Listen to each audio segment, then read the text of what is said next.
Hyvät Kontiolan asukkaat, minä, Kontiolan kaupunginjohtaja Reima Johansson, olen kyllästynyt jatkuviin valituksiinne.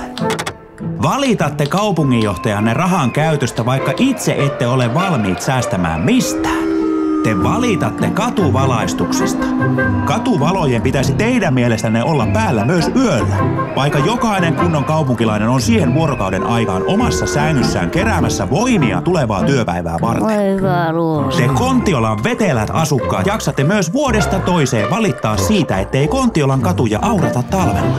Päättäessämme jättää aurauskaluston talleihinsa olemme ajatelleet kuitenkin juuri teitä, kaupunkimme suurta enemmistöä, ylipainoisia ja huonokuntoisia vätyksiä. Sukset ja lapiot vaan nyt sieltä kaapista esiin ja touhuamaan lumihangessa niin kuin ennen tehtiin. Se tekee hyvää niin ruumiille kuin sielullekin. Työttömäksi jääminen ei oikeuta maleksimaan velttona kadulla, vaan se mahdollistaa lisäaikaa liikuntaan. Ei ole syytä kuitenkaan vaipua epätoivoon. Minä, Kontiolan kaupunginjohtaja, haluan tarjota kaikille kaupunkilaisille valoa pimeään iltaan ikävien säästöjen keskellä. Kontiolan kaupunki tarjoaa tänä iltana tunnin mittaisen ilotulituksen syntymäpäiväni kunniaksi ja suo jokaiselle asukkaalleen tämän ilmaisen ja ikimuistoisen elämyksen. Säkenöivin terveisin Reima Johansson, kaupunginjohtaja.